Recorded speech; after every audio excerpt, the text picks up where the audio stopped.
É hora do agro, pessoal! E a nossa prosa boa de lida traz para vocês hoje o Nelson Moreira, que é jornalista, fundador da Agropress, com experiência no jornalismo na área do agronegócio, que veio direto de Porto Alegre hoje para conversar conosco no Hora no Agro. Seja bem-vindo, Nelson! Bem-vindo, muito obrigado pelo espaço e poder conversar contigo, poder fazer uma prosa bem gostosa sobre agronegócio e outros temas que a gente tiver a fim de falar aqui, porque prosa é bom, né? Prosa a gente começa num canto, acaba no outro e não sabe como terminou. É sempre assim, vai indo. Só sabe como começa. Como começa. Depois o resto a gente vê como fica. Essa prosa vai ser boa, gente, hein? Jornalista e lá de Porto Alegre. Vamos lá, Gaúcho. Vamos começar então. Posso tratá-lo assim, Chico? Claro, sem dúvida nenhuma. Nelson, conta para nós a sua história. Como é que você foi parar no jornalismo, em especial trabalhando com agronegócio, trabalhando com produtores? Como é que foi essa jornada sua? Você é ligado ao agronegócio? Você vem de família do agro? Como é que é essa história sua? Não. Eu fui parar no jornalismo, aquele conselho de mãe, né? Que a gente nega. Porque ela diz assim, tu gosta de escrever, que sabe que tu faz jornalismo. Eu digo, que é isso, não tem nada a ver uma coisa com a outra. Pimba, fui lá e fiz jornalismo. Assim.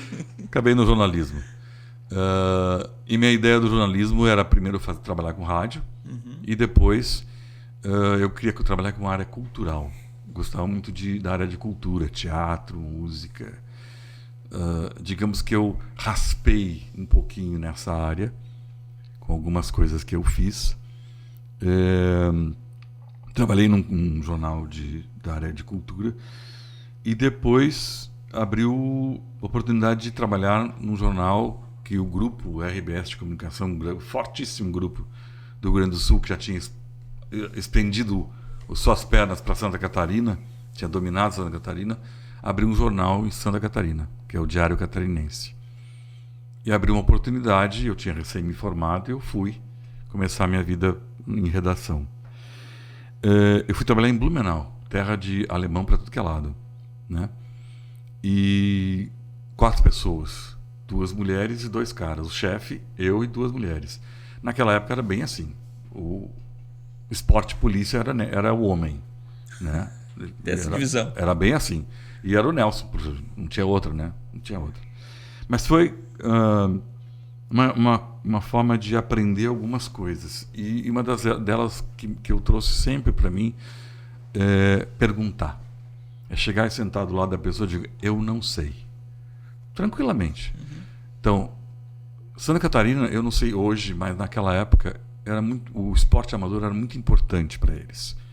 Eles tinham competições estaduais fortíssimas, tipo a Olimpíada, né? E competições de várias modalidades. Eu entrei, só sabia de futebol. O time de futebol de Santa Catarina, lá, o Blumenau Futebol Clube, era nada, né? Não representava alguma coisa em nível nacional e muito pouco regional. Eu sentei do lado de um treinador e disse, agora tu me explica como é que é isso aqui, como é que é aquilo ali. E aquilo o cara me disse no fim, assim, cara, foi o primeiro que sentou aqui e quis saber como é que funciona. E claro, vou fazer o quê? Tem que saber, tem que aprender, para poder aprender e falar. Então isso eu trouxe sempre para mim. Foi uma coisa que eu sempre me coloquei nessa linha de eu não sei. E nunca fez mal para mim de dizer para a pessoa eu não sei, né? Eu saí dali porque trabalhar na empresa era muito desgastante naquela época. Não dava paz. A gente trabalhava na parte do interior e toda semana ou todo dia tinha uma briga com a cabeça do jornal, que era em Florianópolis. Matéria que não entrava, matéria que saía errado, enfim, N coisas de problemas. Então tu chega depois de 6 meses, assim, que tu sai do trabalho e começa a falar mal do trabalho, a reclamar do trabalho, tu começa a dizer assim, isso aqui não está saudável, né? E foi muito engraçado porque meu pai foi me visitar em Blumenau e eu não estava mais em Blumenau. E ele achou um absurdo que eu saí do grupo RBS, mas eu estava entrando num outro jornal em Porto Alegre, que foi um projeto do Grupo Gazeta Mercantil, onde eu aprendi demais, porque foi um formato de equipe, como existe em muitos clubes de futebol. Junta os mais velhos, experientes com os mais novos, né? É um formato muito interessante. E tinha bem isso, gente que já não tinha mais necessidade de competir por espaço, já tinha estrada no jornalismo, e que pegavam os novos, e eu tive essa oportunidade de aprender demais com esse pessoal. Inclusive de não brigar. Ele simplesmente chamava a atenção de uma forma que tu entendia que estava sendo puxado a orelha e não precisava dizer mais nada. Era isso, né? Então eu aprendi demais em vários setores. E aí eles abriram o caderno para agronegócio e tinha uma página de criação de cavalos, esporte e criação, né, como negócio, e a velha parte do turf, né, da corrida de cavalos de corrida. Esse sempre foi feito por duas pessoas que trabalharam no jornal Correio do Povo, tradicional Correio do Povo, de Porto Alegre, centenário, né, que sabiam, quando um potrilho nascia, já sabia até o bisavô daquele potrilho, né? Eu não vou entrar nessa área porque eu não sei. E fui justamente trabalhar com criação de cavalos e esporte. E apliquei a mesma regra. Eu não sei. Que cavalo é esse? Que cavalo é aquele? O que faz? O que não faz? O cavalo tradicional do Rio Grande do Sul é o cavalo crioulo, né? Que é o cavalo que se formou selvagem, foi trazido pelos portugueses e espanhóis que tomaram conta do Rio Grande do Sul, né? Que trouxeram seus cavalos e foi se criando por lá e se misturou com outros cavalos que os índios já tinham. Então ele é um modelo de cavalo curto, baixo, né, tarrancudo. E a primeira sábado, eu me lembro que foi um sábado, 7 de abril, assim, o meu chefe, que era do campo, né, até hoje ele tem essa coisa do campo, ele nasceu no interior do Rio Grande do Sul. Ele disse, vamos comigo, porque tinha uma competição, até hoje tem, que é o Freio de Ouro, uma competição nacional hoje, né? Ele disse, vamos comigo. E eu vi aqueles cavalos correndo de um lado para o outro, eu digo, o que é isso aqui? Né? Não só os cavalos, como os donos dos cavalos, todos posudos, cheios de roupas chiques, né? Piochados. Piochados, as mulheres todas lindas, vestidas com a última moda. Isso foi em Pelotas. E eu olhava para aquilo ali e digo, tá, né? Vou ter que aprender. E aí eu vim conversando com o meu chefe, como é que funcionava, o que funcionava. E fui sentando do lado de gente que sabia. E dizendo, eu não sei. E fui aprendendo aos poucos. Fui aprendendo que existiam diversas raças de cavalos no Brasil, né? Além do cavalo crioulo, que é o top, ainda hoje é. Corte-milha, manga-larga. Na época tinha manga-larga marchadora e manga-larga paulista. Apalusa, bretão, Campulina e árabe. Tinha criadores de árabe no Rio Grande do Sul que foram os introdutores do árabe no Brasil. Enfim. Cavalo pantaneiro. O pantaneiro eu me lembro, né? Enfim, uma série de raças, né? E era um negócio, o brasileiro de hipismo, né? Era um negócio gigantesco de dinheiro, né? Um amigo meu amigo hoje, e muitos anos depois ele me disse, cavalo sai do bolso esquerdo, né? De trás. Mas por quê? Porque ninguém vê. Sabe? Ninguém sabe quanto gastou. E se gasta muito em cavalo. Se me permite, tem uma piada que fala que Deus permita que minha esposa não venda meu cavalo quando eu morrer pelo preço que eu falei que eu paguei.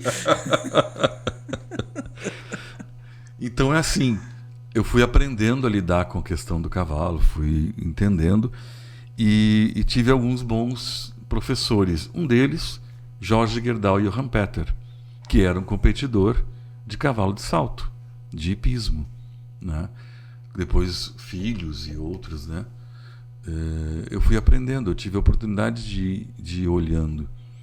Quando o jornal entrou em crise financeira, eles olham para os mais jovens, né? E dizem, foi bom enquanto durou, vai, né?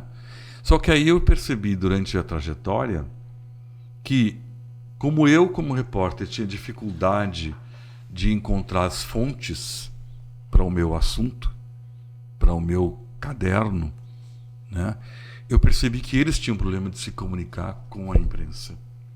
Eles não chegavam e não sabiam como trazer a informação para a imprensa. E eu aprendi isto, de como buscar a informação, né? Inclusive, uma vez eu aprendi com uma pessoa que era o top na equinocultura do Brasil, né? Tem coisas que marcam a gente. Eu liguei, consegui depois de várias vezes ligar para ele e ele me atendeu. Eu disse: eu gostaria de fazer uma entrevista com o senhor. Eu digo: sim, me ligue o ano que vem. Tá bem, nunca mais. Nunca mais. Esqueci o nome do cara, apagou na minha vida. A gente aprende que certas pessoas não merecem o respeito. Então, eu fui justamente conversar com o pessoal do Núcleo de Criadores de Cavalo Manga Larga. Foi onde eu conheci o Eduardo Batalha, um cara que é eu chamo como Midas, porque onde ele bota a mão, né, cria dinheiro, para oferecer este serviço de relacionamento com a imprensa. E a gente começou a trabalhar. E fui levando. Aí foi aparecendo outros clientes. Eu fui vendo que tinha essa questão dos outros clientes. Só que eu tinha que explicar o que era isso. O que é uma assessoria de imprensa? Tu paga em matéria? Como é que tu consegue o espaço? E eu fui tendo que explicar. Então, de certa forma, eu não gosto muito desse modelo, desse título, mas eu posso dizer que foi meio que pioneiro nesse processo de trazer o agronegócio. Nem tinha esse nome na época. Na época era setor primário, secundário e terciário, né? Era o campo, a indústria e comércio e o comércio, né? A transformação. De explicar, e fui um dos pioneiros nesse segmento de trabalho, né? Lá em Porto Alegre, ou no Rio Grande do Sul, talvez até no Brasil, não sei, né? E isso foi crescendo aos poucos, muito pouco. Fui trabalhando com leiloeiras, eu trabalhei com uma fazenda criadora de Aberdeen Angus, na Santa Bárbara, que também tinha um pensamento fora da caixa, em alguns momentos. Ela foi a primeira a apresentar Aberdeen Angus em Londrina, numa exposição de Londrina. Todo mundo olhava para aquele animal, achava que era búfalo, né? Todo mundo olhava e achava que ia morrer de calor, né? E foi lá que eu aprendi que o Aberdeen Angus tem pigmentação branca. Ele não tem pigmentação preta, que é a que absorve o sol. Ele tem pigmentação branca na pele. O pelo dele que é preto. O pelo é preto, né? E aí tu vai formando o quê? Conhecimento. Porque quando tu não sabe, tu liga os ouvidos e escuta. Aprende a escutar, aprende a ouvir, aprende a perguntar. E até diz assim: eu vou te perguntar porque eu não sei. Sabe? E aí tu encara algumas coisas. Uma vez eu tive que entrevistar o Fernando, o criador do Maná, do Adubos Maná, e da linhagem Lengruber, se não me engano, de Nelore ou de Zebu, eu não me lembro muito bem. O cara já no seu voando, sabe? E eu apenas com 10 anos de setor. E tu tem sentado lá de assim: olha, eu tenho que te entrevistar. E eu não sei. Então, por favor, baixa o nível. Nós vamos conversando. Entende? E se tu vai construindo, então tu vai ouvindo, aos poucos tu vai dominando a informação, vai ampliando a possibilidade de conhecimento, a possibilidade de conversar e de questionar algumas coisas, né, sobre o setor. E nisso eu fui vendo, tive alguns mestres, como o Tejon, né?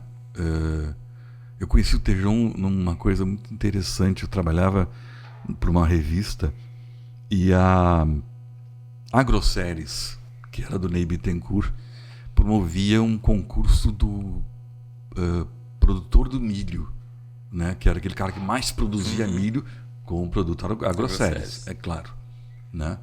E teve a entrega do prêmio lá no Rio Grande do Sul, na cidade de Nova Prata.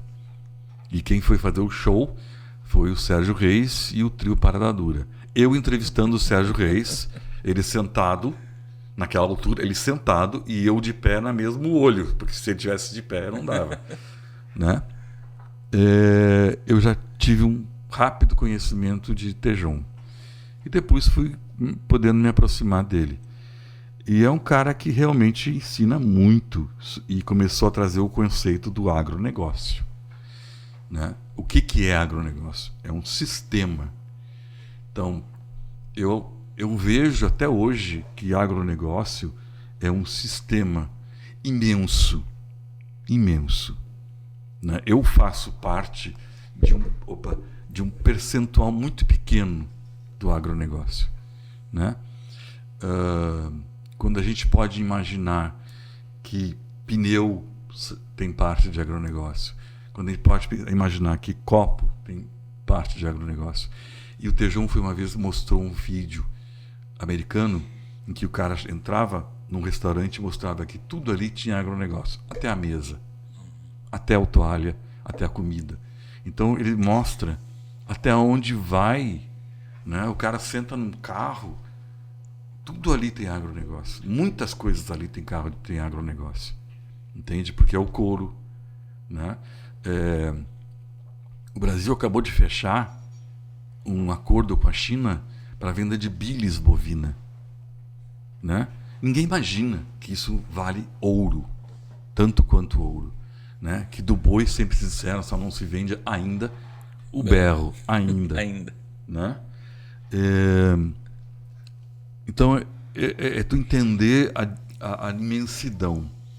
Quando eu fui percebendo isto, eu tive para mim uma sensação de eu gosto de trabalhar com isto porque eu gosto de pensar que as pessoas estão produzindo alimento, sabe? Então eu trabalho num setor que produz comida. Independente de todas as questões que podem estar no entorno disso, é produção de comida, sabe? E é uma vida sofrida, de qualquer tamanho. Qual é a diferença? Tamanhos maiores têm empregos, têm empregados. Tamanhos menores fazem eles mesmos. Né? O Brasil, para muitos produtores, assim, no Brasil, eles têm a alegria de poder ter empregados. Fora do Brasil, eu tive uma experiência de uma semana, me chamaram para fazer uma palestra sobre ovinocultura, porque eu estava trabalhando com a Associação Brasileira de Criadores de Ovinos sobre a ovinocultura, para uma pessoa que eu conheci, canadense. E ele me levou a conhecer produtores na região dele. Caramba, ele era um que criava ovinos e caprinos, só ele, sozinho, 200 cabeças de cada um. Ele tinha que fazer tudo. E ele me levou num produtor de Aberdeen, que esse produtor sozinho, fazia tudo. Tudo. Não tinha empregado, porque o custo é muito alto. Né? Então eu dizia para ele assim, muda. Vende aqui e vai para o Brasil. Tua vida vai ser totalmente diferente. Vai ser uma felicidade. Porque era muito interessante. As mulheres que não trabalhavam na propriedade, trabalhavam em outras atividades, diziam assim, eu quero ir embora daqui. Porque é muito sacrifício.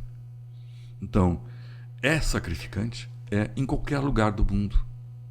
O produtor rural, aquele que produz alimentos, em qualquer lugar do mundo, sofre. Não é uma coisa maravilhosa ser produtor rural. É angustiante em qualquer atividade, seja ela pecuária, seja ela agricultura, seja ela de que tamanho for. Ela é angustiante. Não que outras atividades não sejam. Mais ou menos, tem N atividades que são complicadas, que são angustiantes. Né? Por exemplo, o comércio, quando a cidade depende de resultados do agronegócio, comércio sofre, a indústria sofre, o consumo sofre. Entende? Mas eu fui entendendo isto, trabalhando com o setor, eu fui entendendo fui cada vez mais gostando do setor, porque tem essa coisa do produzir, sabe? Da natureza, tem uma coisa de natureza, tem uma coisa de produzir algo para alguém. E eu comunicar isto de alguma forma, né? Eu tive vários momentos que eu tive em veículos, trabalhando em revista, trabalhando em TV, trabalhando em rádio. Atualmente, por exemplo, além da assessoria, eu estou trabalhando para a revista A Granja, que é a mais antiga revista no Brasil, tem 80 anos.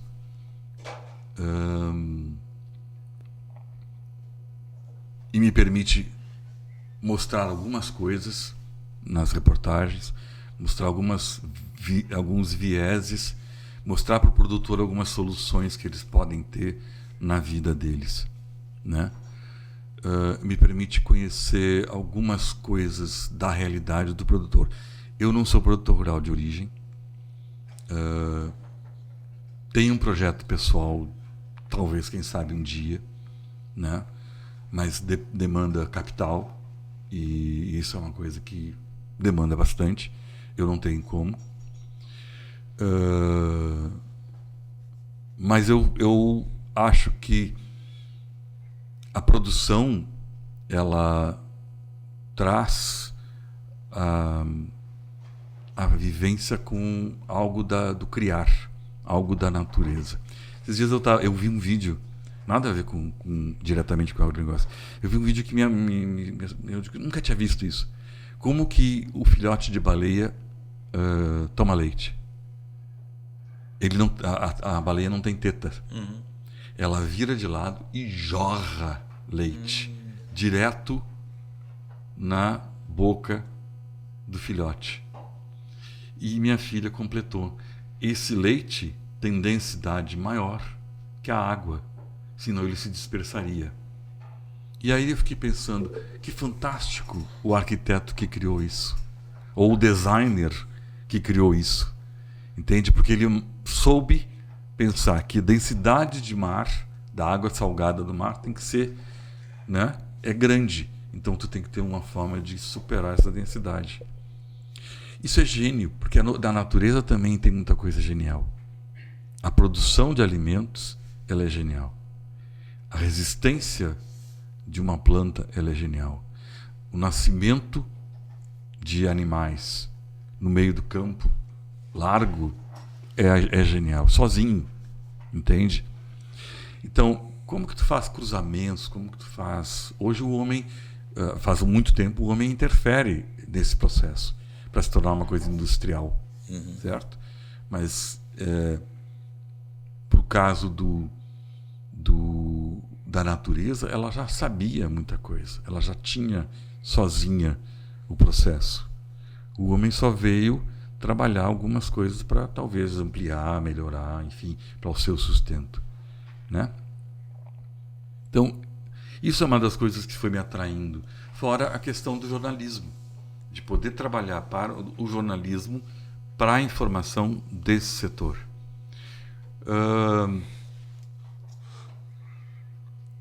Numa forma de comunicar, de mostrar algumas coisas, de fazer o produtor pensar em algumas situações, sabe? Falando bem recentemente, assim, o agronegócio nesse momento, o agronegócio não, o setor dentro da porteira, o dentro da porteira está numa crise de endividamento, principalmente a agricultura, endividamento ou um acúmulo de dívidas, certo? Se os governos não auxiliam, o setor quebra. Se o setor quebra, todo um segmento imenso sofre com isto. Principalmente a população, que vai ter pouco alimento, vai subir o preço. Então, isto se transforma em segurança alimentar, que é a bandeira do Roberto Rodrigues, segurança alimentar. Produção de alimento é segurança alimentar. Segurança alimentar. Tá? Se ele socorre, ele não resolve um problema do produtor, que é não saber gerir o negócio. O produtor, na sua grande maioria, sabe fazer a produção, né? Mas ele não sabe gerir o negócio. Ele precisa de alguém que o faça, ou que faça para ele a gestão do negócio. Certo? Eu sou jornalista. Eu sempre fui ruim de matemática. Eu não sou um bom gestor da parte. Eu sei criar coisas, sei criar textos, sei ter ideias mirabolantes. Mas sentar e dizer assim, vamos botar no papel, fazer planejamento estratégico, né? É algo que eu demoro 3 dias até dizer assim, tá, não tem mais jeito, vamos lá sentar e fazer. Mas eu fico dando volta. Porque não é o meu expertise. Entende? Então, eu acho que hoje eu pude fazer uma reportagem que mostrasse para o produtor assim, tá bem, tu tá endividado, mas cabe a ti fazer a tua parte para sair dessa dívida. Quando a gente está endividado na cidade, seja lá for, a gente faz alguma coisa. A gente vende coisas, a gente reduz, faz todo custo. Pessoalmente, assim, falando, eu e minha esposa, faz uns 10 anos a mais, a gente decidiu fazer gestão. Anotar até o cafezinho que tu toma. Rapaz, a gente começou a ver onde gasta. Tu começa a saber onde tu gasta. Porque às vezes tu pega R$100, nós brincamos com 100 pila, né? Nosso dinheiro é pila. Tu pega R$100 e sai na rua. Compra um café, compra não sei o que. Chega em casa com 20, 30. Onde é que faz esse dinheiro? Se tu anotar, tu dizer, tô gastando onde não devo. Tô gastando onde não preciso. Não precisava ter comprado isso. Não precisava ter comprado. Então, isso é gestão mínima. E a nossa realidade financeira foi mudando gradativamente. Foi mudando, né? Porque tu sabe aonde está indo e tu consegue fazer, às vezes sobrar, ou às vezes apertar menos, apertar mais, entende? Isso muda a realidade e o produtor precisa fazer isso, conta, fazer mesmo, sabe? Não é aquela coisa do anotei num papel e joguei não sei onde. Existe recurso, o Senar pode fazer isso, existe recurso. E para mim, digamos, não vou dizer que seja isso, mas acaba sendo um pouco de missão. Usar o meu conhecimento e minha comunicação para ir mostrando algumas coisas, sabe? Nelson, eu gostei quando você fala disso do produtor, mas deixa eu fazer uma pergunta diferente com relação a isso. Você fala do produtor dele, dessa dificuldade, ele está endividado, a gente vê o endividamento do produtor e essa dificuldade de gestão. E aí eu vou te perguntar se você olhou por outro lado também. Essa dificuldade de gestão do produtor, ela tem também um lado da questão da origem do recurso dele. Porque o produtor, na sua grande maioria, por exemplo, o produtor do soja, não é ele que põe preço no soja dele. O produtor do leite, não é ele que põe preço no produto dele. O produtor de carne, não é ele que põe preço, é o mercado que coloca preço no produto dele. Diferentemente de outros, ele não consegue falar assim, não, eu só vendo se for a tanto, porque se ele tiver o leite lá para vender, eu só vendo se for R$5 o litro. Se ele não vende, ele vai perder, ele não tem o que fazer. A carne, se o boi está gordo, ele não tem o que fazer, ele tem que vender para o frigorífico. O soja, dificilmente ele vai conseguir armazenar isso. Isso também entra na conta quando você olhou para a gestão dos produtores, isso também entra na conta, e o quanto você acha que isso influencia, que ele está na mão do mercado ou do governo com relação a isso? O governo não faz isso. O governo não negocia. O mercado internacional negocia e estabelece preços diversos, certo? Às vezes, uma suspeita de que vai dar um El Niño muda os preços, certo? Uma suspeita de que alguém vai espirrar lá na esquina muda o preço do dólar, sabe? Esse mercado ele vive muito com suspeita de risco. Pode ser que, então, vamos segurar ou vamos soltar. Na agricultura, existem formas do produtor se proteger. O RED, a armazenagem, né? Quando ele pode, certo? Quando ele consegue. Ele vende aquela cota que ele precisa para pagar as contas e viver, e o resto ele vai trabalhando ao longo do ano. Porque ele não vende tudo à mesma vez. Né? Não é ele que bota o preço? Não. Em muitos outros setores não é ele que bota o preço. Não é ele que bota o preço no tomate, na caixa de tomate. Eu sempre achei uma coisa assim, tomate está tanto no supermercado. Mas, cara, o cara vende uma caixa de tomates que tem, sei lá, tantos quilos por, vou dar um chute de número, por R$100. Uma caixa. E ele custou quanto para produzir aquela caixa? Entende? Eu tenho um canal, tem um pessoal no TikTok que eu acho que gosta de sofrer. Porque ele só bota vídeo de produtor botando produto fora, porque não pôde vender. Né? E compartilham aquilo. Eu digo, cara, isso é sofrimento. Né? Mas tem trocentos exemplos de pessoas que não colhem porque o preço não compensa. Né? Eu acho que uma coisa que talvez também possa adotar, tem produtos que podem, o leite não pode, realmente não pode. O leite é uma cadeia já estabelecida.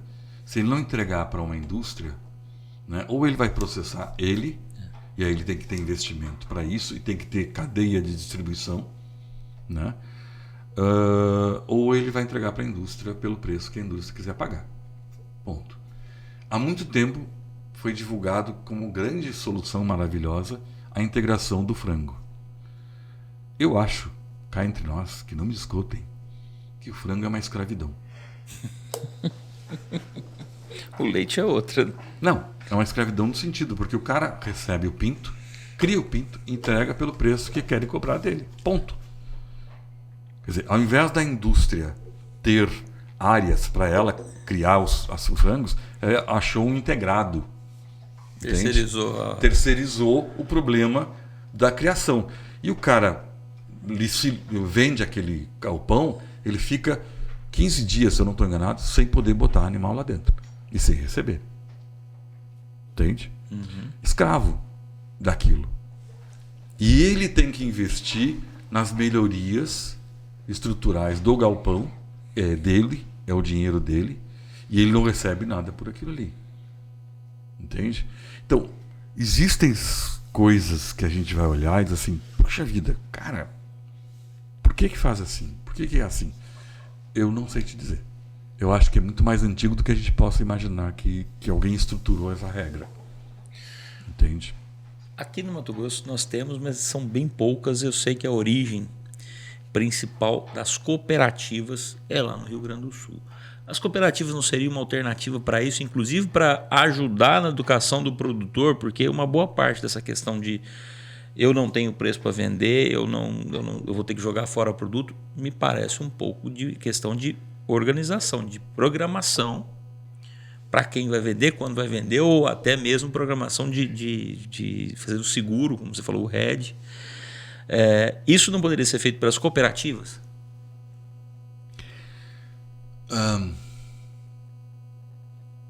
Leonardo, houve a época das cooperativas e a época das cooperativas. A época das cooperativas iniciais, elas eram realmente com o espírito do cooperativismo. Produtores se uniram. Muitas quebraram porque produtor não é gestor. Entende? E eram eleitos, né, produtores. Tem cooperativas hoje que o presidente está lá há 30 anos. E ele formou um núcleo de poder lá dentro. Entende? Um núcleo de poder. Para ele não sair. E aí os presidentes, tudo, ninguém sai, não troca nunca. Certo? Algumas estão diferentes. Paraná tem um modelo um pouquinho diferente, mas o Paraná tem modelos que já profissionalizaram. Mas qual é a questão da cooperativa? Ela começou a olhar para ela e ver que se ela não assumisse certas funções, ela quebraria como negócio. Entende? como negócio. Tu vê, nós estamos passando por um processo hoje na cidade de Nova Petrópolis, que é onde surge a primeira cooperativa de crédito no mundo, que é Nova Petrópolis. O Sicredi é de origem de Nova Petrópolis, foi um padre que criou a primeira cooperativa de crédito no mundo, e dali surge o Sicredi e as outras, né? E a cooperativa Piá. A cooperativa Piá foi muito grande na produção de leite e outros produtos. Ela hoje vendeu a sua marca Piá, né, para Itambé, se não me engano, para poder ter dinheiro e se salvar como cooperativa. Outras cooperativas que estão vindo do sul para cá, Lar, Coamo, né, elas estão, por exemplo, investindo em biodiesel, construindo unidades de biodiesel, entende? Elas estão ampliando os segmentos que, em princípio, é para atender o produtor, mas elas acho que estão precisando ter uma revolução interna, uma mudança, porque as estruturas internas começaram a ficar muito fortes e muito presas, entende? Talvez como grandes multinacionais, que é difícil de tu mudar alguma coisa interna, sabe? O Paraná, por exemplo, grande parte da armazenagem está na mão de grãos, está na mão das cooperativas. Elas não gostam de falar sobre armazenagem em nível fazenda, porque senão deixa de receber o grão do produtor. E com o grão do produtor faz o que? Vai descontando compras que ele faz, com insumos e tudo mais. Quer dizer, o produtor deixa de ser o dono do negócio dele, de certa forma, que é o grão que ele produz. Claro, tem muita assistência? Tem. Tem muitas coisas de retorno? Tem. Né? Mas é preciso analisar um pouco o cooperativismo hoje. Por isso que eu falei em 2 momentos. O cooperativismo hoje ele está virando talvez bom ou mal, não sei, mas uma grande empresa, né? Há uma agroindústria imensa, certo? Basta ver que Coamo é a maior cooperativa de faturamento no Brasil, é de Campo Mourão. A Integrada no Paraná também é outra imensa cooperativa. A Lar é uma imensa cooperativa. Eles têm algumas ações boas? Todas têm. Mas todas elas caminham dentro do mesmo processo de agroindústria, de processar o grão para virar produto, e aí elas vão se transformando em empresas, né? O quanto isso reverte para o seu associado, seu cooperativado, aí eu vou dizer que eu desconheço. O que a minha fala é mais no sentido assim, do que eu observo e do que eu leio, em termos de movimento, e não é uma crítica no sentido ruim, no sentido de olhar para o movimento. Talvez ele tenha que se reciclar um pouco. Algumas cooperativas fazem regra de que o presidente não fica mais de 2, 3 anos. Entende? Para não criar esse... Sim, para não achar que é o dono do negócio. Não achar que é o dono. Entende? E outras, os caras estão lá a vida toda e só vão sair de lá depois que morrerem. Entende? E aí vira o grande poder. E isso é complicado. Isso é complicado, porque não tem renovação de ideia. Não tem novas visões.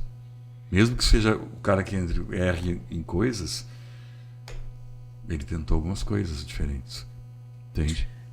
É interessante a sua visão, porque nós sempre discutimos aqui no programa, perguntamos sobre a possibilidade dos pequenos produtores, em especial, se juntarem, seja em cooperativas ou em pool de compras e vendas, para facilitar para eles, para eles terem corpo para negociar. Porque é diferente de um produtor sozinho negociar a sua produção, ele em conjunto negociar. Mas essa visão sua de que as cooperativas tenham perdido talvez um pouquinho da sua essência, de estar preocupada primeiro com o produtor e se voltar para o produtor, sendo até uma pequena cooperativa, é bem interessante isso. Em especial porque você conhece a origem das cooperativas lá do Rio Grande do Sul? Nós tivemos, por exemplo, um grande exemplo foi a Cotrijuí. Foi uma das grandes cooperativas, né? E ela quebrou. Quebrou porque não foi administrada por profissionais, ela era administrada por produtores. A Cotrijuí foi muito grande, muito grande. Ela cresceu muito. Recentemente, agora tem uma cooperativa Languiru, a Languiru, que é uma cooperativa de Lajeado e Estrela, região central ali, produtora tinha marcas de leite e doce de leite. Ela quebrou. Ela está em situação falimentar, né? E está envolvido nesse processo de como sair desse momento. Então, tem um exemplo muito antigo em São Paulo, que é a Cotia. É uma cooperativa só de japoneses, de origem japonesa, né? E ela quebrou bem feio, faz tempo. Então, não é válido fazer? É válido fazer. Mas olha os exemplos que tem aí. Veja o que tu pode fazer de diferente, o que tu pode corrigir, entende? Ou não faça cooperativa, faça compras cooperativadas, pool de compras, entende? Hoje tem muitos aplicativos, muitas plataformas de compras coletivas, entende? Se ela te trouxer vantagem, vale a pena. Agora, não custa olhar, não custa pensar se vai trazer vantagem ou não. Vá olhar as cooperativas de médio e grande porte para ter, né, para ter parâmetro. Aprender com elas também. Aprender com elas. Qual é um dos grandes bancos que existem hoje no mundo? É cooperativa, Rabobank. Né? É de origem cooperativa. O Rabobank é de origem cooperativa. O DLL, que também é um banco, né, que tinha no Brasil aqui o nome Rabobank, depois virou... Não, o DLL é um holandês que desistiram de botar o nome holandês aqui porque ninguém sabia falar. Né? E aí botaram DLL, que é De La Langen. E aí o pessoal dizia de lá de longe. Né? E aí botaram DLL, que fica mais simples. Ele é cooperativa de crédito. Entende? Então, tu tem aí uma cooperativa japonesa comprou 30% de uma empresa de grãos, agora, de grãos do Goiás, de Rio Verde. Uma cooperativa japonesa, uma das maiores do mundo. Vai olhar. Vale a pena? Talvez valha. Associativismo é bom? Vai ter que saber lidar com gente, com as diversas expectativas, os diversos momentos das pessoas, né? Os desejos, o que cada um tem de projeto, o que ela imagina que possa o associativismo fazer para ela. A gente participa de grupos de WhatsApp de cafeicultor, por exemplo. Eu vejo muita gente falar mal da cooperativa de café. Aí eu lá para as outras perguntar, mas por que vocês estão dentro? Se vocês não gostam da cooperativa, por que vocês estão dentro ou por que vocês não vão lá para dentro resolver? Entra para a cooperativa, mas não participa da vida da cooperativa. Só fica falando mal ao invés de participar. Exatamente. Porque vai ser responsável da mesma forma. Não tem Na como hora de fugir liquidação, disso. ele vai ter que botar dinheiro. Do mesmo jeito. Entende? Então, se não está sendo bom para ti, sai. Ou vai lá para dentro e discute, né, com os caras que estão lá coordenando. Não fica falando para fora, falando mal. Eu não falo mal de síndico. Porque na hora que dá algum problema no prédio, ele está lá meia-noite resolvendo. Ótimo, porque eu não quero ser síndico. Entende?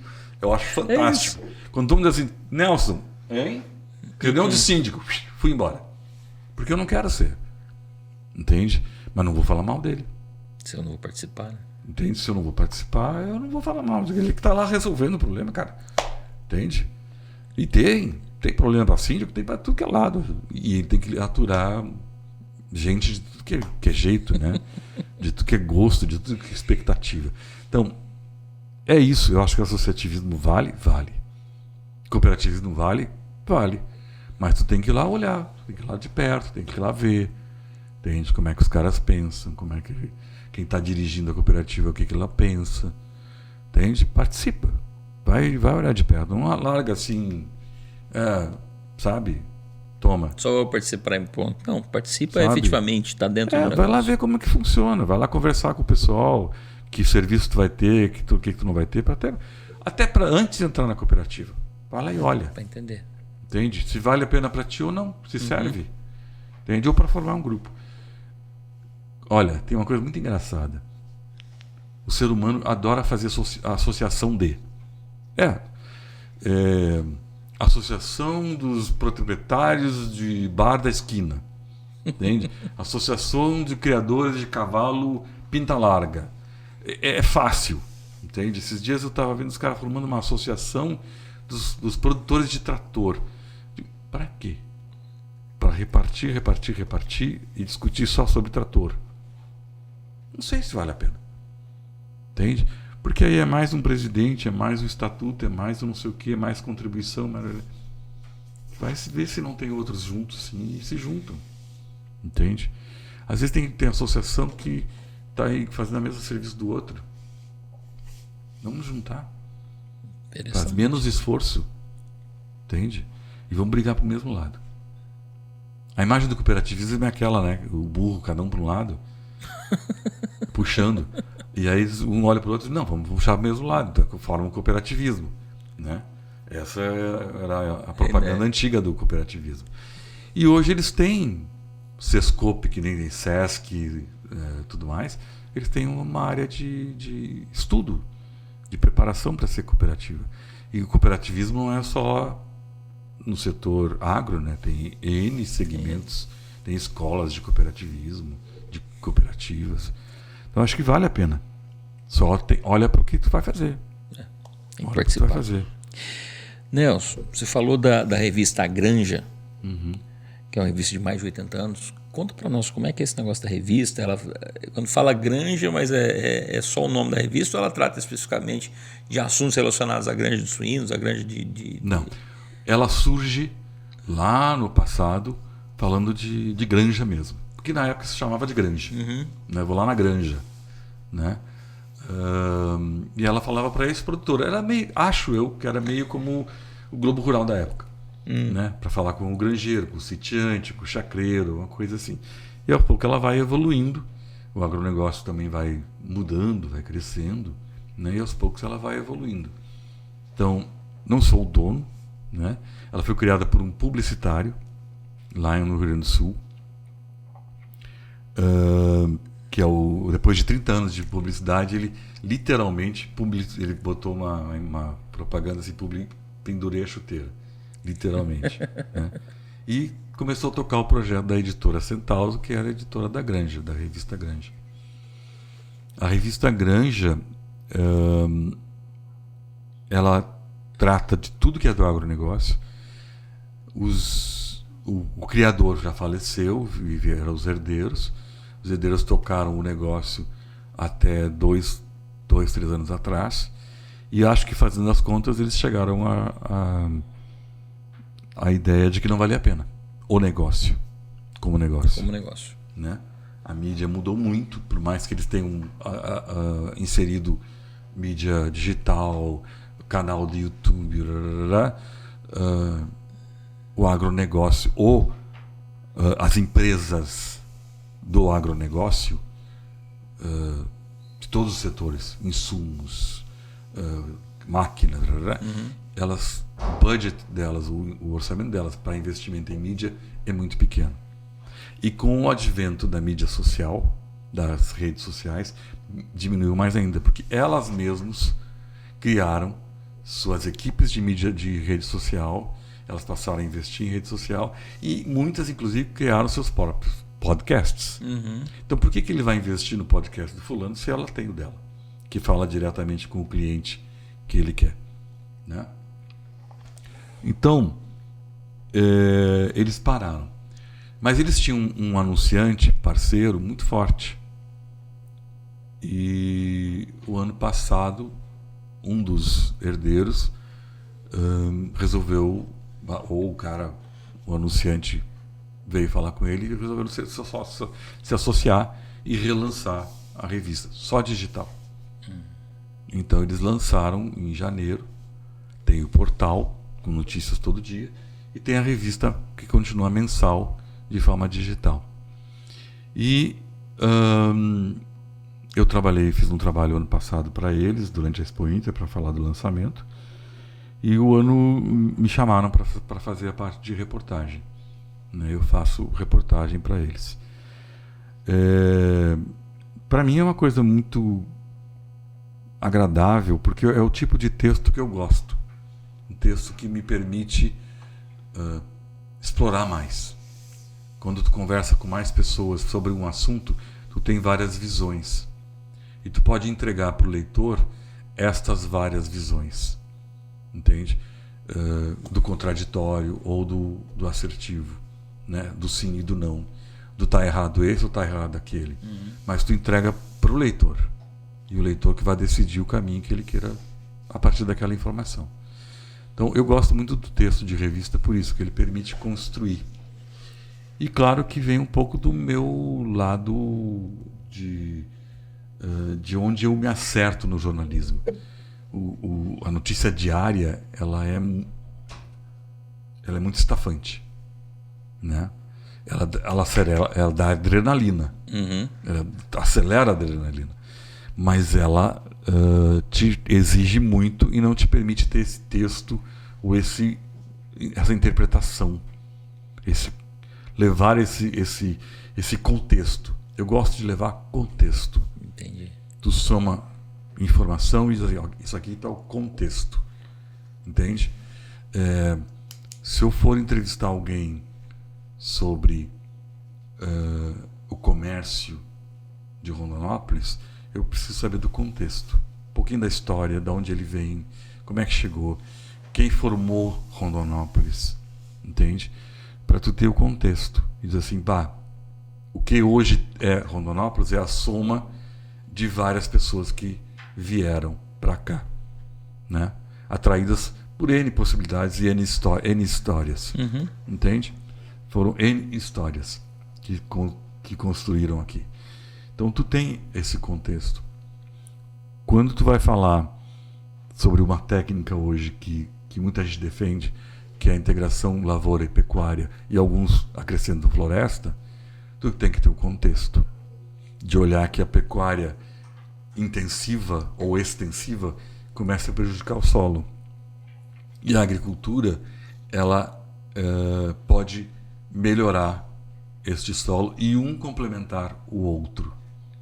Entende? É a complementação de atividades. Vamos chamar de mudança, de revolução, algo que aconteceu no sul do Rio Grande do Sul. O Rio Grande do Sul é o principal produtor de arroz do Brasil. 60% do arroz produzido, consumido no Brasil, é feito no Rio Grande do Sul e é uma lavoura irrigada, né? Nós temos alguns produtores aqui em algumas regiões do Mato Grosso, norte do Mato Grosso do Sul, norte do Paraná, que são produtores de arroz também, né? E o arroz aqui serviu muito para abertura de área. Sim. Eles plantavam arroz, depois plantavam soja. Quando tu tens essa produção, qual era o binômio que se estabeleceu? Como o arroz tem que fazer rotação de área, eles botavam a pecuária naquela área que não podia botar arroz. E viveu nesse binômio de produção infinitamente. Né? O que a tecnologia, graças à Embrapa e outros pesquisadores, outras pesquisas trouxeram? O sistema de produção na várzea, em que tu faz um morrinho, que é chamado de camalhão, faz um morrinho e planta a soja ou outra cultura naquele morrinho. E a várzea, a água só fica até o morrinho, ela não mata a planta. Qual é a revolução que isso traz? Uma safra a mais. A reutilização, a otimização do equipamento. Adapta o equipamento um pouco para a soja, mas a otimização. E aí tu passa a ter 3 atividades na mesma propriedade. A pecuária, o arroz e a soja. Um técnico de uma instituição disse assim, isso não vai se criar. Entre o preço do arroz e o preço da soja, isso não vai se criar. E eu disse para ele assim, soja 130, arroz 70. Faça as contas, moço. O que vai acontecer? Em um ano, plantaram 5 mil hectares de soja. 2 anos depois, tinha 25 mil. Hoje, tem 1 milhão de hectares de soja. Na várzea. Na várzea. Plantados. Ou seja, a região sul mudou o perfil. Entende? Mudou o perfil. Muitos que não sabiam plantar soja foram lá no norte, que é a região produtora de soja, de grãos, sangue italiano, sangue alemão, né? E diz assim, vem aqui plantar para mim. A gente faz um acerto financeiro. Aprenderam. Fizeram parcerias. Aprenderam. Ah, tu quer boi? Leva o meu boi para lá e engorda no inverno. Vamos se ajustando, que é a integração lavoura-pecuária. Entende? Então, essas revoluções da agricultura, elas trazem aprendizados, certo? Elas trazem mudanças e ela permite uma movimentação na economia, uma nova visão. Isso é contexto. E isso tem história. Então, quando eu estava, não como repórter, mas como assessor de imprensa, e eu olhando este movimento todo, eu levei repórteres para olhar, vamos lá ver. E eu dizia, isso aqui que tu está vendo vai mudar a realidade da região sul do estado, que é uma região básica de pecuária, atrasada, sabe, tradicionalíssima. Eu não sei de vocês, mas a pecuária no Rio Grande do Sul ela foi muitos anos muito atrasada. Muito atrasada. A adoção de tecnologias, de diminuição do período de abate, cara, custou anos para adotarem. É muito tradicional. Muito. Abate de 5 anos. Meu boi tem 700 quilos. Isso aqui era valor. Não importava se ele demorava... Comia 5 anos para isso, que ele demorava para engordar isso. Demorava para engordar. Depois de 3 anos engordar, ele não vai engordar mais nada, só vai criar graxa. Entende? Então eu podia mostrar o contexto, mostrar a história. E quem é que sabe história? Quem escuta. Sabe? Quem ouve. Ouve o fulano, ouve o ciclano, vê o que está acontecendo. Sabe? Percebe que há uma mudança. E aí tu contextualiza. E tu conta a história. Eu tive um professor. Quando eu fui trabalhar, quando eu abri a Agropress, eu também fiquei trabalhando como repórter para uma revista que eu amo de paixão, que é a DBA Rural. DBA Rural é a revista da pecuária no Brasil, 45 anos, se não me engano. Eu vi ela nascer, né? O representante comercial da DBA Rural lá no Rio Grande do Sul chama Almirante, o nome dele é Almirante mesmo. Ele não tinha a escrita, ele não sabia escrever, mas ele era um repórter perfeito. Perfeito. Porque ele andava no meio de todo mundo. Ele escutava. Ia chegar assim, Nelson, fulano de tal que tu vai entrevistar, ele tem isso, isso e isso, ele é filho de fulano, ele criou isso, isso, isso, e tem tais coisas. Ok? Fantástico. Eu já chegava lá pronto. Entende? Pronto. Tanto que uma época eu cheguei assim, Almirante, senta do meu lado. O que tu quer? Vamos criar a página do Almirante.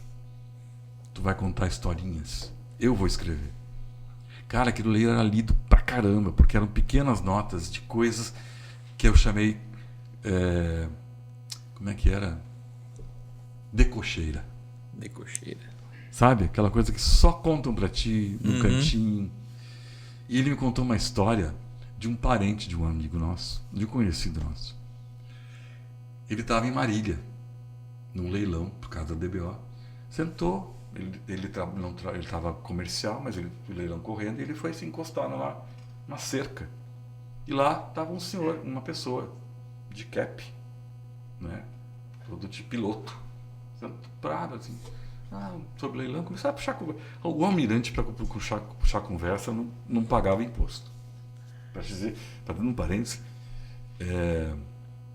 de Porto Alegre a Curitiba, mesmo antigamente, quando a pista única, tu levava 8, 9 horas de estrada. Ele levava 12.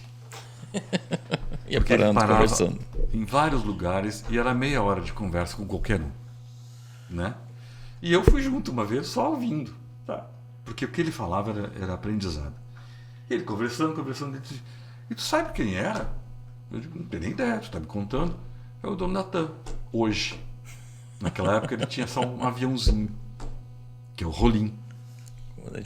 Comandante Rolim. Ele tinha um aviãozinho, estava lá prestando serviço. E ele conheceu o cara que virou TAM depois, né? Então essas informações ele trazia, e foi um cara que até hoje eu falo para ele isso, um cara que me ensinou muito o escutar, né? Eu lá no Rio Grande do Sul tem muita que chamam de giras. Tu sai com produtores rurais, grupos de produtores rurais, para conhecer tecnologias, visitar fazendas e tudo mais. E esse meu amigo criador de ovinos, que falou do dinheiro do bolso esquerdo, porque ele criava cavalo também, né? Mas ele disse uma outra coisa, depois eu te falo, mas não posso falar agora. Ele me convidou para fazer um giro da raça de ovino que ele criava pela Argentina e pelo Uruguai. Para mim foi fantástico, porque eu fui escutando produtor rural, criador de ovino, falando de ovelha, disso, daquilo, eu visitando fazendas. Rapaz, uma fazenda no Uruguai com 27 mil cabeças de ovinos, de uma raça. Nossa. Eu fiquei pensando assim, para tosar esse troço, deve ser um trabalho do cão. Agora tu imagina reprodução, né? Cuidar da reprodução daquele rebanho todo, né? Então, eu tive essas oportunidades de ter mestres assim que é na prática, entende? De tu sentar, de escutar, de ver pessoas que tinham rebanhos de holandês, por exemplo, da raça holandesa, que valiam milhões. E ele estava vestido assim como um empregado. Ele entrava nos leilões, na época dos grandes leilões de São Paulo, no Olimpiá, nos lugares chiquérrimos, ele entrava vestido assim. Todo mundo achava, vou passar a perna nesse caipira, gaúcho. Ele vendia as vacas dele na época por 5, 6, 7 milhões. E todo mundo achava que estava pagando pouco. E eles pagavam pelo que eu queria. E as vacas dele eram as melhores em genética. As melhores em genética. E eu era uma pessoa simples, simplérrimas. Então tu tem a oportunidade de escutar, de ouvir. Tem outra pessoa que eu tive a oportunidade fantástica. Estou contando alguns causos aqui. De fazer uma entrevista de 2 horas. O Rubão, que é o que ficou dos irmãos com a empresa Jumil de plantio. É uma pessoa doce, fantástica. E eu sentei para tirar uma prosa com ele. E o que ele ensinou para mim, assim, né? Fantástico. E aí ele me permitia conversar e ter acesso a algumas informações de conversa, de fazer entrevistas gostosas, de bate-papo, né? De passar informação. E uma vez eu provoquei, Rubão, estão dizendo aqui que vai ter casamento entre a Jumil e a Jacto. Ele olhou assim, olha, só se é para divorciar no dia seguinte. Porque são 2 famílias que não vai dar certo. Não que a gente não se goste, a gente se adora. Mas não dá, são culturas diferentes, né? São formas diferentes de ver, né? Então, não acredita muito nesse assunto, deixa quieto. Então, a gente pôde, ao longo desse tempo, eu pude ter essas experiências e construir contexto. Então, hoje, quando eu tenho essa oportunidade de reportagem, eu tenho a oportunidade de fazer contexto. Eu vou contar mais um caso. Eu não estou querendo aqui jogar confete. Não é uma coisa do meu perfil. Quando eu trabalhei, eu fui meio que sócio fundador da revista Rural. Eu vi ela nascer. E eu propus uma pauta de contexto. Era uma época que vários laboratórios, grandes laboratórios veterinários, estavam se juntando, estavam fazendo fusões, ou um comprando o outro. Foi uma onda assim de compras, de aquisições, de fusões muito grandes, né? Ródia comprando não sei quem, virou que outro nome, Intravete, Intorvete, uma coisa assim, né? E eu propus para o Flávio, que a revista existe até hoje, eu propus para o Flávio, que era o criador e dono da revista, digo, vamos fazer uma matéria, os casamentos possíveis. Vamos. E eu fiz justamente essa matéria de todas essas uniões que estavam acontecendo e por quê. O que essas empresas estavam vendo no mercado que precisava fazer as fusões? O que elas estavam enxergando, né? E essas fusões tiveram 2 ciclos. Este e tem um outro, há uns 10, 15 anos atrás, que também houve toda uma... né? A Ciba comprou não sei quem, que virou não sei quem, né? Tem até um caso assim que uma empresa grande ia fazer uma convenção de vendas.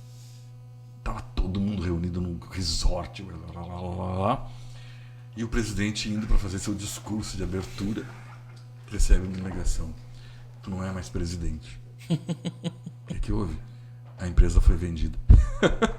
Nossa. Aí ele vai ter que chegar lá e dizer assim: gente, acabou, Tchau. vendeu tudo aqui, não tem mais. Então eu tive essas oportunidades de propor essas matérias diferenciadas, entende? Que faz o olhar econômico, que faz o olhar pensar, faz o cara olhar assim, esse fato é por quê? Eu gosto um pouco disso, sabe? Mostrar um pouco da inteligência de mercado. Por que um produtor resolve pensar em produzir sua carne, seu animal, embalar e criar loja? Por que um produtor resolve ir lá no Rio Grande do Sul, que é uma grande produção de ovinos, para produzir ovinos, carne, embalar e trazer para São Paulo? O que ele está enxergando? E aí, conversando com esse produtor, eu perguntei para ele: o que tu está enxergando? Ele disse: é simples. São Paulo, o cara tem 30, 40 minutos para almoçar. São Paulo, capital. Né? Aqueles grills, eles têm uma chapa de um tamanho X. Eu tenho que fazer um corte, eu quero oferecer um produto diferenciado, muito diferente, uma outra carne, né? Porque o cara come frango, gado e peixe e porco. Ele pode ter uma quinta, né? Mas só que tu tem que ter um corte que cabe 40 peças naquela chapa. Então eu vou produzir do tamanho que eu quero. Tu tem que ter um tamanho e um corte do tamanho que eu quero. Então é um cara que está pensando lá na frente. E quando tu faz a matéria, tu mostra: olha, isso é uma tendência. Isso é uma tendência. O fora da caixa. Quando o Brasil ia receber a Copa do Mundo, antes ainda, um ano antes, eu trabalhava para a Associação Brasileira de Criadores de Ovinos. Tradicional pra caramba. Pessoal muito conservador. E eu disse para eles: gente, vamos fazer um movimento de oferecer carne ovina nos restaurantes de Porto Alegre. Carne ovina em alguns restaurantes, porque eu vi milhões de pessoas em Porto Alegre. E muitos são consumidores de carne ovina. O que tem a ver Copa com isso? Nada. Esquece. Entende? É porque tu enxerga algumas coisas e as pessoas olham assim, tipo, tá, ok, mas não enxergam além. Então, esses produtores, essas pessoas que vieram para cá, que vislumbraram, que se arriscaram, vieram em cima de caminhão, eles têm o mesmo espírito dos antepassados que se largaram da Europa por N razões, algumas por fome, algumas por guerra, e vieram para outra terra. Vamos para outra terra, porque aqui não está dando. Entende? Vamos embora. Sabe? Meus parentes, que são portugueses de tudo que é lado, na maior parte, aquela lei, só o primogênito ou o homem herdava, né? Os outros se ferram. Então, os outros eram os irmãos, que olharam assim: ou eu vou ser empregado do meu irmão mais velho e vou ficar devendo favores, ele vai por mesadinha, ou eu vou explorar outro lugar. Entende? E veio. Não tem outro jeito, né? Vamos para aquele lugar que disseram que tem maravilhoso. Vamos embora. E viemos dar as costas no Brasil aqui. Né? Um ficou no Rio Grande do Sul, o outro foi para o Nordeste. O do Nordeste ficou rico, com usina. Né? O outro virou mais tipo de funcionários públicos, todos honestos, mas os tipos de funcionários públicos, enfim. Né? Mas são pessoas que arriscaram a vida. A gente vai fazer o quê? Né? Então a gente arrisca. Né? Eu acho que me arrisquei quando eu tentei entrar nesse negócio de ser assessor de imprensa. Entende? Eu não sabia muito. Eu tinha noção do que era. E fui. E acabou no agronegócio. E é o agronegócio, entende? O agronegócio, ele fascina nesse sentido. Eu costumo dizer, quando novos colegas entram, eu digo, olha, cuidado. Botou a bota e pisou na bosta, não sai mais. Eu falo que tem duas maneiras de você estar no agronegócio. Você tem ele no DNA ou você pega o bichinho. Esse mosquitinho que picou e te contaminou, depois você não sai mais. Não sai mais. E tem muita gente que sai e volta e não consegue mais. Não consegue se ver porque isso. É muito legal, é um setor muito dinâmico, entende? E quem entende, tem essa visão de que é um setor econômico muito amplo, que tu pode atingir vários segmentos lá na ponta. Quer dizer, o Brasil hoje, eu acompanho um casal brasileiro viajante. Eles têm um canal de viagem. Às vezes estão lá no Oriente e tem um quiosque, açaí, que foi do Brasil. Brasileiro. Mas lá no Oriente, cara. Lá no quinto dos infernos. Meu irmão estava na China. Acho que foi ano passado que ele foi lá, no início desse ano. No mercado, foi olhar a carne. Uma carne embalada de Araguari, Minas. Sim. Aqui do Brasil. Sim. Carne brasileira lá. Sim. Então o Brasil está em todos os lugares do mundo.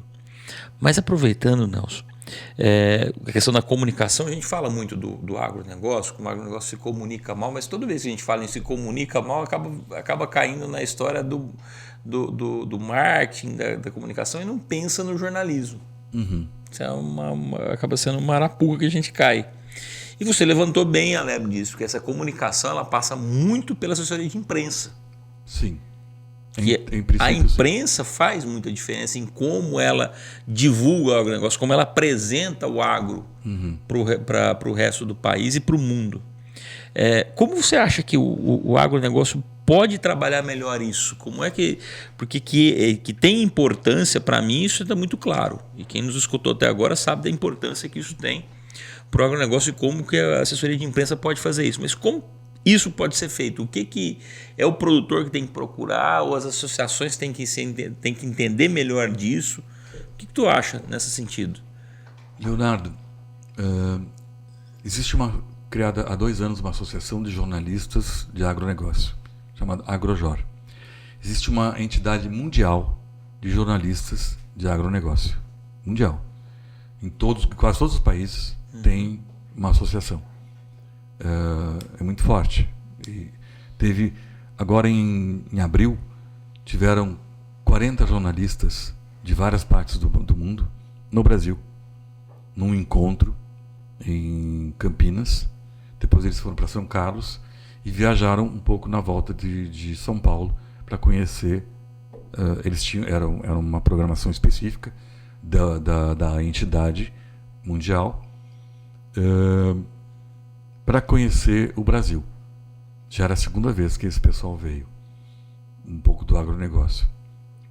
Gente de Oriente, da África, Senegal, 300 lugares. Né?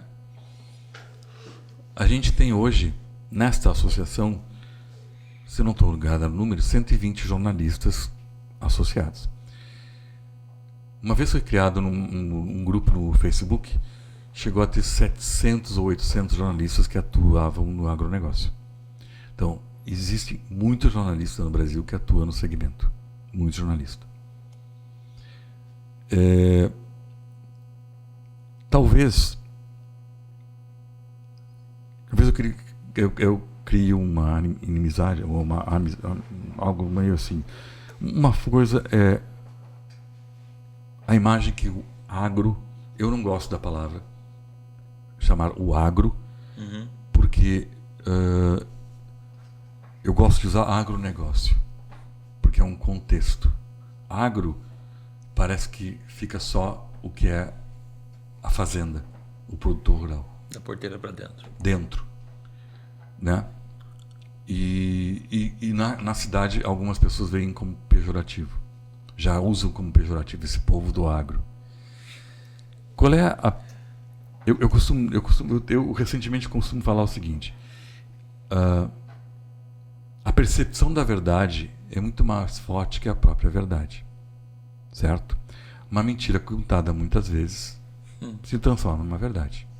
Né? Atualmente, com as redes sociais, uma mentira contada, para tu desfazer, quando tu vier logo em seguida, dá um trabalho. É um trabalho imenso. Nossos avós falavam que o nome se constrói, demora para construir. Para destruir é 2 segundos. Então, por um lado, eu acho que as pessoas que atuam nas entidades como representativas do agronegócio, ou atuam no agronegócio, primeiro talvez precisem fazer uma autoavaliação. Assim, criticamente, realmente uma análise crítica. Como que eu falo? O que eu faço? Eu vou na rua e vou usar uma coisa que não é bem, tenho um rei na barriga. Essa é a imagem que eu passo. Sabe? Quando aparece num jornal nacional um cara numa feira que comprou uma colheitadeira, a gente chama colheitadeira, né? Você chama colhedora, de 5 milhões de reais, a matéria não diz logo em seguida que aquilo é uma ferramenta de trabalho. Que uma Toyota, desculpa, não estou fazendo propaganda, que uma picape, né? É uma ferramenta de trabalho. Assim como um trator. Ele não compra porque ele quer passear, ele compra porque ele precisa. Porque lá na fazenda tem lugares que ele precisa daquele 4x4, tem lugares que ele tem que carregar saco disso, saco daquilo, enfim. Pneu de trator, enfim. Lasca. E aí é uma ferramenta de trabalho. Isso não é comunicado. Isso não é dito. A simplicidade. O acordar às 5 da manhã e o deitar às 6 da tarde ou às 7 da noite. O estar lá, tu fala... na linha, eu não sei se isso aqui se chama isso, lá no Rio Grande do Sul tem muito isso, a picada café, a picada bandido, a picada as estradas, as estradas não, a picada é uma vilazinha 40 quilômetros lá dentro, depois do asfalto. Tá. Entende? Que o cara está perdido no meio do nada. Entende? Quer dizer, essa é uma realidade de muitos produtores. Muitos produtores. Entende? Na região italiana do Rio Grande do Sul, eles falam que tem gente que planta com espingarda, né? Porque é morro abaixo e colhe, sabe-se lá como, entende? Porque é morro. E eles plantam uva, plantam milho, tem que produzir. Eu acho que comunica mal. Mas comunica nesse sentido. Qual é a percepção? O que mais pega nas pessoas? É o meio ambiente, a ideia de que, não que tu vai ter que dizer ali, eu preservo. Mostra, faz projeto. Sabe? Não é só dizer que eu não sou ladrão. Mostra que. Entende? Faz projeto. Leva jornalista para lá. Não para mostrar o bom, mostra o ruim também. Entende? Então, claro, a gente quando leva alguém para casa, a gente tenta enfeitar. Principalmente quando levar a sogra pela primeira vez, né? Tu pinta a casa para ela achar que tu, né? Mas, cara, com o tempo ela vai ver que não é bem assim. Entende? Então, não precisa mostrar só o que tá bom. Mostra que também tem problema. As dificuldades. Também é difícil. Entende? Esse dia eu estava vendo um vídeo, um boiadeiro, um caminhão boiadeiro, indo buscar boi. Cara, a estrada que ele enfrentou para chegar era barro para tudo que é lado. Eu não sei como é que você vai chegar para tirar o boi de lá, né? esta é uma realidade. Você vai mostrar? Mostra. O que novela mostrou? Novela mostra o rei do gado, o cara com avião. Não é assim. Não é. Existe um percentual? Existe. Existe gente rica? Existe. Entende? Mas existe o médio, existe o pequeno. Existe aquele cara que está lá no dia a dia, que tira leite todo dia, que sofre, que perde animal. Eu recomendo, quem quiser. Eu faço propaganda porque eu gosto. Eu comecei a ver e acho fantástico, porque a gente aprende com uma outra realidade. É um seriado que tem na Amazon Prime, quem puder, quem tiver. Chama Clarkson Farm. É um cara da cidade que nunca viveu e que de repente tem que assumir a propriedade rural na Inglaterra. E a série conta o ano agrícola dele, cada ano. E os perrengues que ele enfrenta. E em alguns momentos ele não esconde o desastre de chuva, de seca, de perder animal, de perder plantação e dos vizinhos, né? Do índice de depressão e suicídio em jovens ingleses. E olha que a Inglaterra tem subsídio para tu não plantar. Sabe? Então, a gente olha realidades de outros lugares e acha que... A gente olha para cá e acha que só nós que sofremos. Uhum. Lá fora é a mesma coisa. Por que teve esses protestos todos em Paris, nas cidades, com tratores e tudo mais? Porque o campo queria mostrar quanto sofre para o pessoal da cidade. Então, não é um problema brasileiro, é um problema mundial. Porque eu só vou me preocupar com o que eu vejo, com o que está do meu lado, com a minha insegurança na cidade. Entende? Eu não vou me relacionar com o que está além do meu universo. Entende? E para defender o agro, vocês precisam realmente dessa defesa? Vocês precisam realmente mudar a imagem? É uma questão, eu não sei. Talvez de se questionar, vale a pena gastar um esforço nesse sentido? Gastar energia nesse sentido? De que forma? Então contratem consultores. Eu acho que a Globo, apesar de alguns anos fazer uma campanha muito estranha, acho que a Globo contribuiu um pouco com aquele agropop. Não o agropop em si, mas as últimas campanhas, ela une o campo com a cidade. O cara que está tomando um café é o café do fulano, que produz lá na tal região. Ela faz a conexão da cidade e vai lá e entrevista o fulano. Filma o fulano. Não é um ator, é o cara da produção. A pessoa que está usando uma camisa de algodão, ele foi lá na produtora fulana, que é produtora de algodão no Paraná ou no Mato Grosso. Então, ela fez a conexão. Ela começou a mostrar essas conexões que mostram da onde vem, da origem. Porto Alegre tem muito isso, não sei se aqui tem. As escolinhas de crianças maternais, de visitar sítios que tem vaca, bezerro, tem coelho, e as crianças vão olhando e dizem, olha, é daqui, o ovo vem daqui, o leite vem daqui, e vai construindo isso, entende? Uma feira muito importante, semelhante na Argentina, a Palermo, é a feira agropecuária deles. Um ano fez um teatro, montou uma peça de teatro. Não para elogiar o produtor, mas para mostrar a realidade. E passava, todo dia, a peça se repetia. E era levado gente da cidade para assistir. Entende? É uma ideia. Mas não para dizer, olha como sofremos. Não, mostra a realidade. Entende? A realidade é acordar, gerenciar a gente, é contratar fulano, é ter que fazer não sei o quê, é sofrer com seca, é sofrer com chuva. Sabe? Essa é a realidade. É o que tem na cidade também.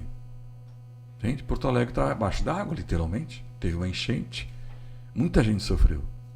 É isso. Entende? E muita gente se solidarizou. Talvez tu tenha que trazer para o lado humano. Entende? Não pelo lado da ostentação. Uhum. Sabe? O meio ambiente é um calo. E não só o meio ambiente. O grupo de pessoas que passam a ideia de que tudo bem, eu vou construir aqui em cima e tanto faz com o ambiente. Cara, nós estamos com esse chove aqui, seca ali, queimada lá, né? Tem que dar uma olhada nisso. Tem que dar uma olhada nisso. O meio ambiente, assim como o pessoal gosta de falar do defensivo agrícola, é o cara tomando Rivotril, tomando remédio para falar de defensivo agrícola, que é remédio para planta.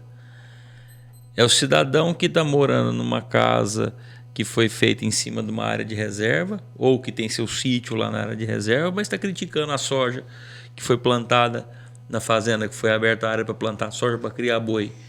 Tudo depende de onde você está. Tudo depende de onde você está. E enquanto não está faltando comida, todo mundo vai ficar criticando. Deixa faltar comida, ver se alguém vai ficar criticando. Enfim, tem coisa para falar, tem muita prosa para tocar ainda, né, Nelson? Eu acho que o agro, as pessoas do agronegócio, né, todos os setores, podem se juntar e discutir, não só discutir assim, quem eu sou, né? Quem eu sou, o que eu faço, qual é o valor que eu posso transmitir para as pessoas, né? Percepção de valor. Percepção de valor. Sabe? Percepção de o que eu faço. Por que o médico tem valor? O médico em si. Porque ele cuida da saúde. O enfermeiro cuida de saúde. Qual é uma profissão que surge cada vez mais hoje? Cuidador de idosos. Por que ele tem valor? Né? Por que uma escolinha de criança tem valor? Porque eu tenho que deixar minha criança para poder trabalhar. Então, quais são as coisas que dão percepção de valor? Então, talvez não tenha que fazer isso. Percepção de valor. Qual é o valor da tua profissão para os outros? Tem que ser percebido, não tem só existir. Tem que ser percebido. Isso se constrói. Não é empurrado. Não é, coitado de mim. Não pode ser. Né? E não tem ninguém coitado aqui também.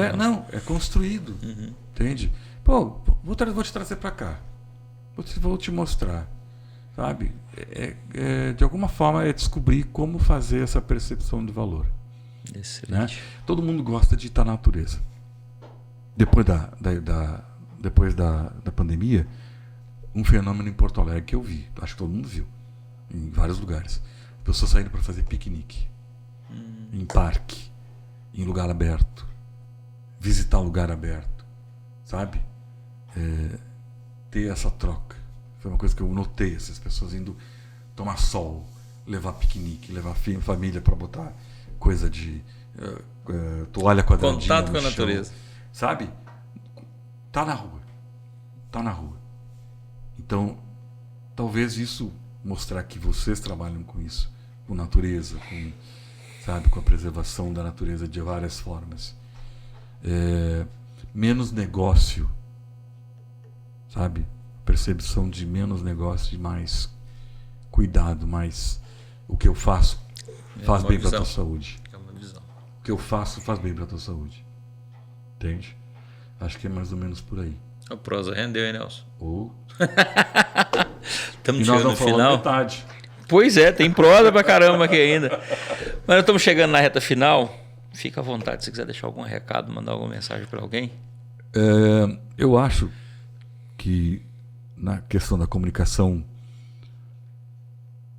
investir, que as empresas retomem o investimento nos veículos de comunicação, até porque a assessoria de imprensa depende da existência deles, né? Demais. Se eles não existem, meu trabalho morre, né? E invistam também nos outros meios de comunicação. Saibam utilizar os meios de comunicação, saibam contratar profissionais para para usar os recursos de comunicação e de marketing, sabe? Entidades contratem marketing, contratem comunicação, se profissionalizem nessa parte, nem que seja terceirizado. Se elas querem conversar com o seu público, que elas busquem um produtor rural que queira fazer um programa de carne, uma entidade que queira conversar com o seu público ou ampliar seu público, enfim, sabe? Mas use a comunicação bem usada, com boas ferramentas e com boa intenção, não com outras intenções que não vale a pena, porque não comunicar, às vezes, é um grande problema. Daí deixa espaço para percepção do eu acho que. O que é pior. E eu acho que pode ser uma viagem muito grande de imaginação. Obrigado, Nelson. Eu que agradeço. Aí, gente, a gente traz um cara da comunicação para falar com vocês e espero, assim, com aquela esperança no coração mesmo, que nós possamos estar sendo percebidos por vocês, que o Hora do Agro possa estar fazendo a diferença para vocês, porque essa prosa boa de lida está aqui toda semana por conta de vocês, para poder levar informação para vocês que querem conhecer mais sobre o agronegócio, sobre esse mundo, tá? Então você que nos segue, compartilha, manda para os seus amigos, faz comentários aí. Você que não nos segue ainda, está esperando o quê? Se gostou, comenta. Não gostou, comenta também. Pode fazer crítica, que ela sempre será bem-vinda e a gente vai responder à medida do possível quanto a isso. E no mais, muito obrigado. Até a próxima semana. Fiquem com Deus, tá bom? Tchau.